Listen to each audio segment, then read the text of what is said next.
really cool. Well, some good news on the humanism front this week.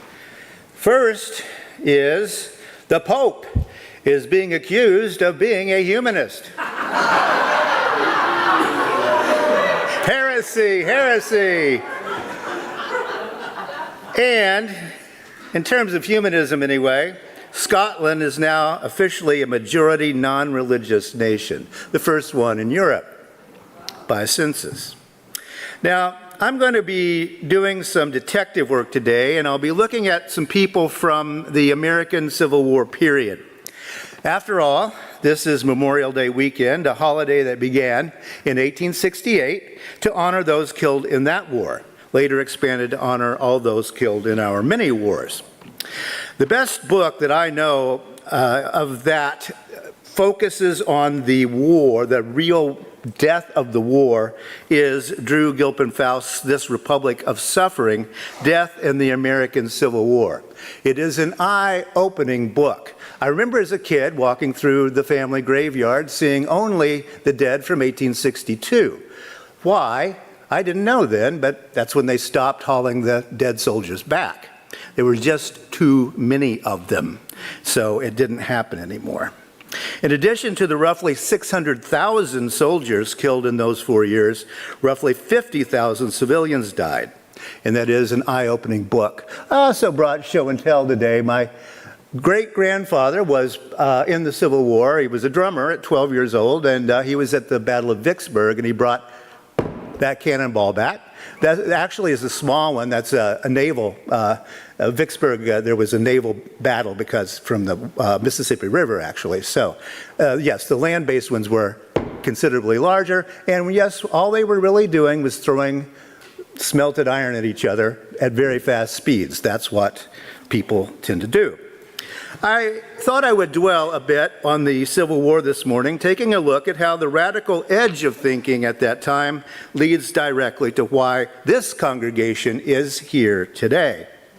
Talking about the long trajectory of liberal Protestant theology is not easy. Rev Kelly and I were just discussing that. It can be really confusing out there. The story is long and confusing, and there are subtle differences that have made a huge difference in that trajectory. And I'm here because of the radical wing of that particular way of thinking. And it's why many of us can wholeheartedly agree with the words of Frederick Douglass concerning religion. I bow to no priests, either of faith or of unfaith.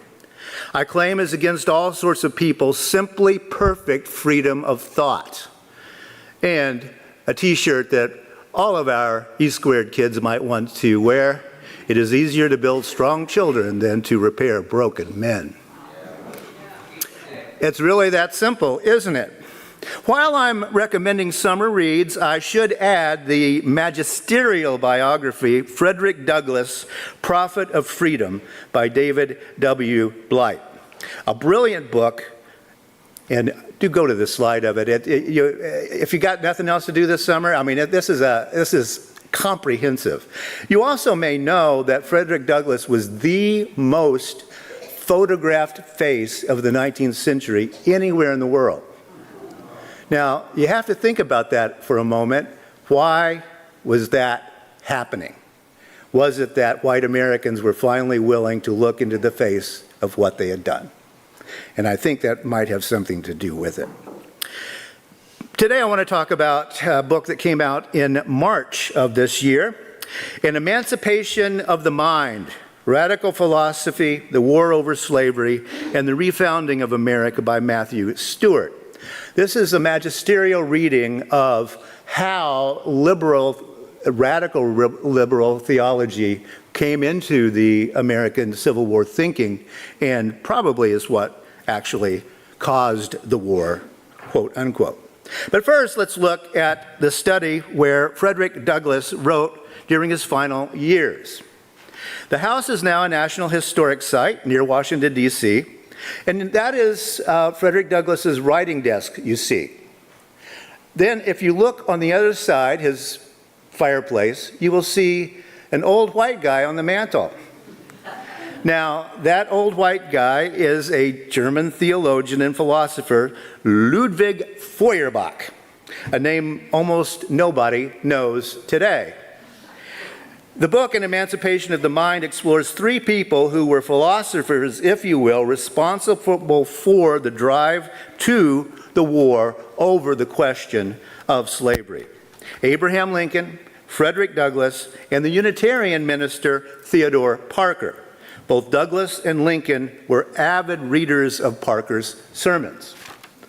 Now, put a pin in that one, and let's take a look at the great divide in liberal religion, and I'll come back to this. Specifically, liberal Protestantism.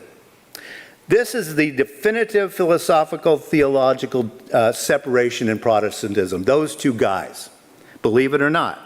The two great thinkers of liberal religion were both German, because most of the European theological thinking in the 19th century came from German universities. Why? Because Britain is and was a theocracy. You don't get to talk about it much there. The two were Ludwig Feuerbach, 1804 to 1872, whose taste in wallpaper was decidedly darker than Douglas's, as you can see, and Friedrich Schleiermacher.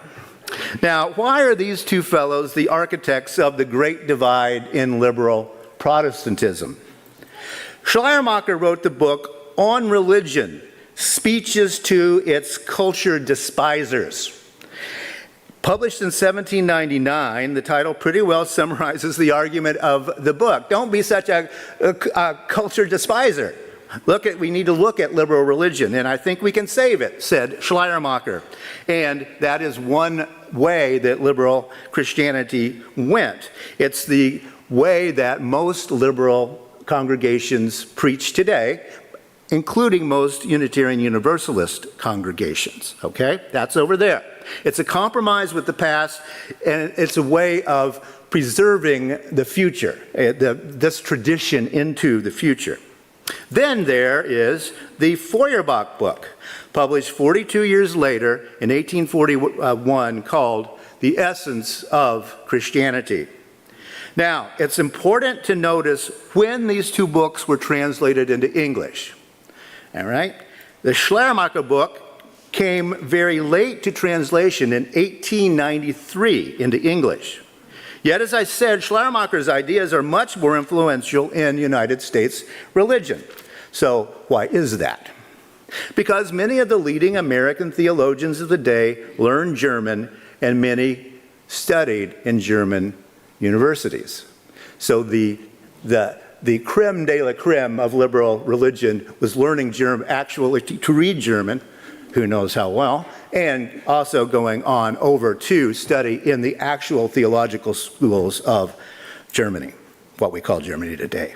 Now, why had, Feuerbach's book, which is much more radical though, comes earlier into the English language, 1855, in the violent years leading up to the American Civil War, when it was getting at its most heated. So Parker, Douglass, and Lincoln were all moved by the Feuerbach book. They read it, and they loved it, and that's why this old German was looking over Frederick Douglass's shoulder as he wrote. The book was available in English early on because of a British Unitarian woman, Marian Evans, known by the masculine name of George Eliot. Notice, George Eliot. You know her from Victorian novels, right? Well, why was she doing that? Because this was a way of escaping patriarchy. She felt driven into being a female novelist, which, her pretty little head could only think about relationships, right? Well, she was kind of going to break out of that, she thought. Why was the avant-garde among Protestant thinkers so taken by this book? Because it said things such as this: quod supra nos nihil ad nos, which means what is above us does not concern us. That's actually Epictetus from Roman times. A God who inspires us with no human emotions, who does not reflect our own emotions, in a word, who is not a human, such a God is nothing to us, has no interest for us, does not concern us. Totally disconnected God? Why should we care? And this one, religion is the dream of the human mind. But even in dreams, we do not find ourselves in nothing. We are in the realm of reality, in the realm of the concrete. We only see things in a disjointed and disconnected way. All religious views are anthropomorphisms, which is to say, man's view of God is nothing else than man's view of himself. All right? And this is the founding of the idea of humanism. This is where it comes from. And I'm going to update that a little bit just so it makes a little more sense to us. I think that George Eliot would highly approve of us fixing the sexist language. Religion is the dream of the human mind. All religious views are anthropomorphisms, which is to say, the human view of God is nothing else than humanity's view of ourselves. Feuerbach's point is clear and simple. Religion is anthropology. All religions and religious ideas all over the earth are products of the human mind.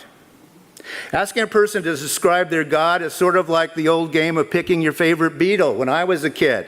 Whether you like John, Paul, George, or Ringo, it shows a whole lot about your own personality, right? And I'm a John Lennon guy. By the same token, the necessarily anthropomorphic, the human emotions and actions of a God that a person describes, that's the person's personality, right? They are expressing their own deepest concerns.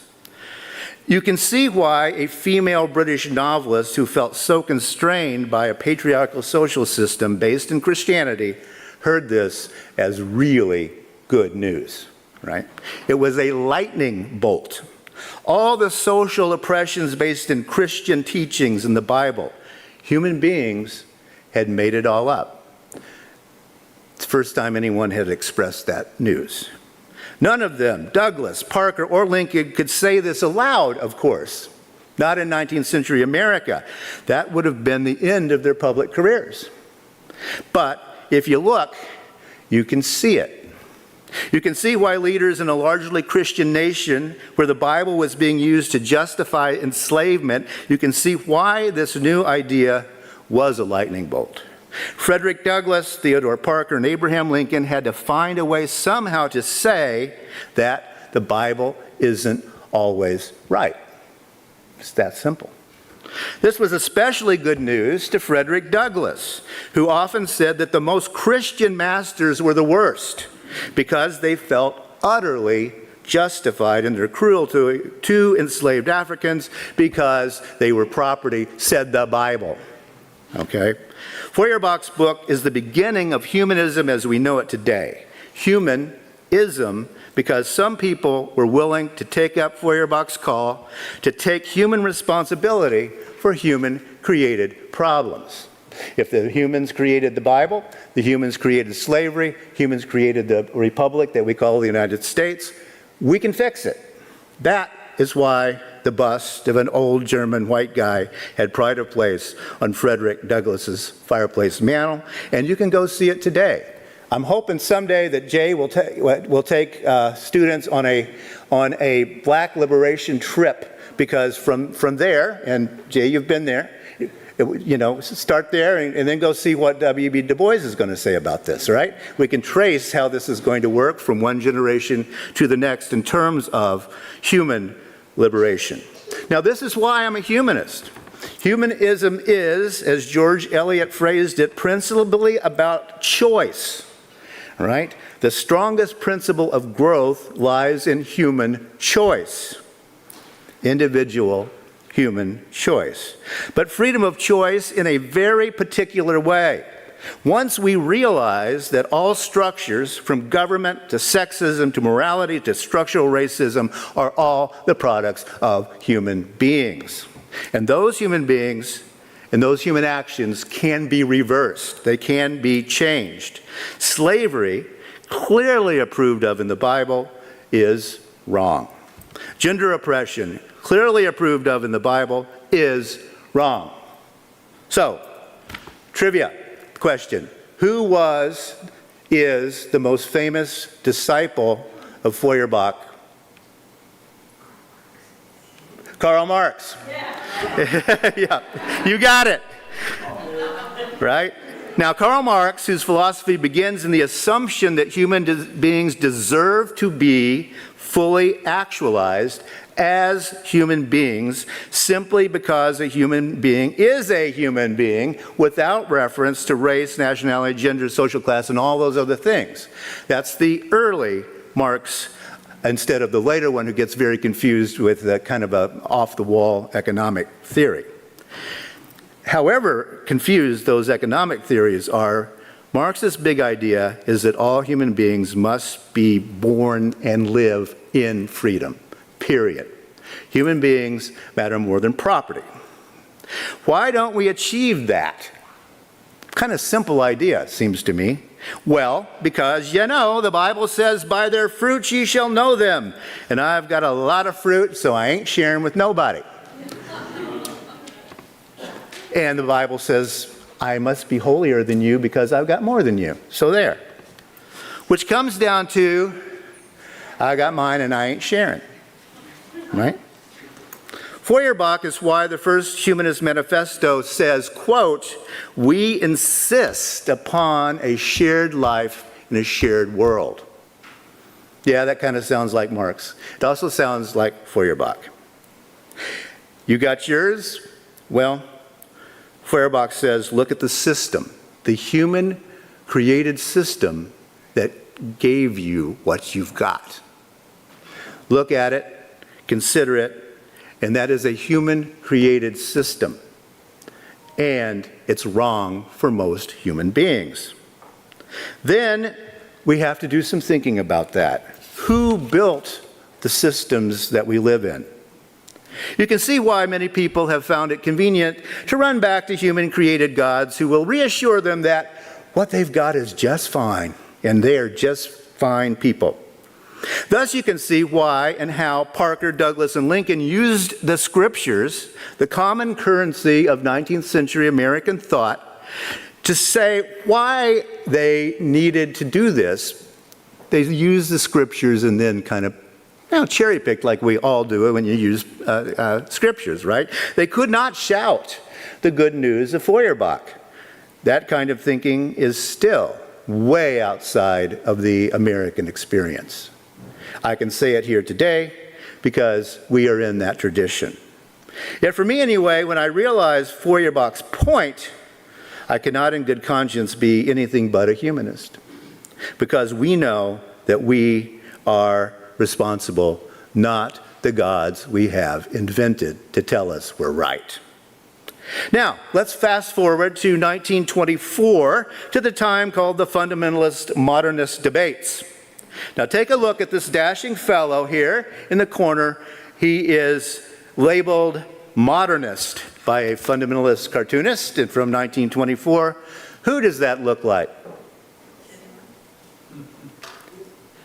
John Dewey, the guy whose educational model we are following in our E² program.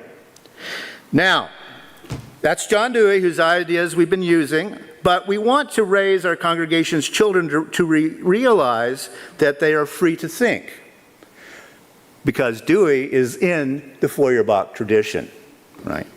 Now, hear what I'm saying. Part of John Dewey's tradition is the philosophical tradition of pragmatism, which says that all ideas are tools. Don't judge the ideas of others. Their gods may be fine for where they are. That's why people mistakenly say that Marx said religion is the opiate of the people. He did say that, but he said that's because most people are oppressed. They're driven to the particular kinds of religions that tell them that God wants them to work for pennies in a factory. The modernist is saying, behold thy God, O church, that will bring thee into the promised land. Now, if you look closely, I think you can see, if we can go back to the slide just a moment. Oh, thanks, yeah. Uh-oh. Well, no, don't break anything. It's all good. Yeah. Okay. What is that? Is that a Trojan horse? Is that, it's the wisdom of this world anyway. Not quite sure. But if you look at it closely, it's standing on a foundation of Darwinism, philosophic speculation, shorter Bible, which means that at that time they were discovering that many of the books of the Bible are actually forgeries, right? They're not by the people they pretend to be by, right? At that time. Rationalism, religious evolution of man. The religious evolution of man, meaning that religion changes over time to meet social circumstances, which every liberal Christian believes, but every fundamentalist fundamentally does not believe. And it's very important to remember that difference, okay? Religious ideas change over time, or they don't, in which case you're going to be a fundamentalist and go back. Fundamentalists, slavery's still okay, people. That's 1924. A decade before the first Humanist Manifesto, signed by John Dewey and our minister here, John Dietrich. Dietrich's humanist message was so popular, remember, in the early days that they had to meet in theaters downtown. Many people at that time were hearing the message of human liberation that George Eliot, Parker, Douglas, and Lincoln had heard 50 years previously. These links, my great-grandfather was 12 when someone shot this at him. Then my grandfather was born in the 1890s. My mother was born in the 1930s. I was born in the 1950s. So it's not that far away. And that's why it was still sitting on a shelf when I was a little kid. The message is still with us today. As Dewey phrased it, if we teach today's students as we taught yesterday's students, we rob them of tomorrow. Very simply. Which, I can rephrase a little bit. If we teach millennials as we taught boomers, we rob them of tomorrow, right? If we teach Gen Z as we taught millennials, we rob them of tomorrow. Well, why do we care? Because we know in our bones that human beings create human problems, and human beings can solve human problems. We know that pluralism is beautiful because we know that the human mind is beautiful. We know that the full range of human cultures out there is beautiful. The full range of human religions is beautiful, but they're all human. We know that the beautiful diversity of human cultures reflects the beauty of the human mind, and that beautiful diversity should never be assimilated into anything like that old melting pot idea. Hatred of the other and othering of the other is nothing new to the human mind or to the nation that has accepted those human beings over time. You notice the Uncle Sam is frowning because it says that the scum rises to the top. Also, you see citizenship and equal rights. We just can't get that Eastern European who has those communist and anarchist thoughts. We just can't mix him in. We got to exclude those liberal Feuerbachans out of what we're going to do. So, assimilation is not freedom. The melting pot was not freedom. My mother's family had to forget German during the First World War or else. Right? It was really as simple as that. I wish I'd known about Feuerbach's idea when I was 12 years old. If I had, my life would have been a lot more smooth. I was born into a Pentecostal family, and it was the 1960s, and the preacher said to me that miniskirts were more evil. God cared more about that than carpet bombing children in Vietnam. All right? And I said, I don't think that makes much sense. Now, 12-year-olds in my fundamentalist tradition are supposed to be reading the Bible, which I was, and I began to think about what Jesus was. My Jesus in Pentecostalism was a Green Beret carpet-bombing Jesus. I thought maybe Jesus was a socialist. And that's who I fell back on. And now you see Green Beret Jesus is still in our fundamentalist white churches, very much so. And yes, this is a verse from the King James Version of the Bible. He who hath no sword, Jesus said, let him sell his cloak and buy one. Now, a sword was the highest tech personal weapon in the day when Jesus was alive. And guess what's the best, highest tech personal protection device in our own day? Yeah, so we have AR-15 Jesus. That's really bad thinking, isn't it? 12-year-olds in fundamentalist tradition have to read the Bible. I found a socialist Jesus who was quite different than that. The old melting pot metaphor for the U.S. still has some resistance is futile power to it. This is an antique flag that doesn't say what you think it is. It does, if you're reading it with contemporary eyes. Native Americans, beware of foreign influence, which we wish they had done. But unfortunately, this was not a native writing that. Who are the Native Americans and what is foreign influence? I think that's a question. In 1855, most Americans were content to live in a Christian nation whose largest industry was the enslavement of Africans, the largest industry in the nation of the time. And of course, I have to say they were exploited Africans because there were very, very few African Americans during the war, before the war, because Africans weren't citizens. As a matter of fact, they were considered property, just like horses and pigs and cows, and could be treated accordingly, and were. Eventually, people in our tradition of freedom convinced enough Americans to fight and die to assert, and this is very important, to assert human rights over property rights. That's really what the Civil War was about, asserting human rights over property rights. Because the greatest property, the most valuable property in this nation, were enslaved Africans. So if you're going to end slavery, you got to take the property and make that property human. And that's what these three great leaders were doing. All right? Human rights over property rights. And our tradition of pluralism continues to fight that battle.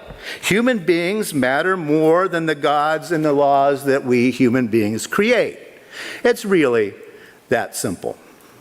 Memorial Day began by commemorating the sacrifice of those 600,000 and more military dead from that battle between human rights and property rights. And it's still about freedom. And the perfect freedom that Frederick Douglass achieved and that every citizen of our nation deserves to achieve. He said, I bow to no priest, either of faith or of unfaith. I might move back and forth.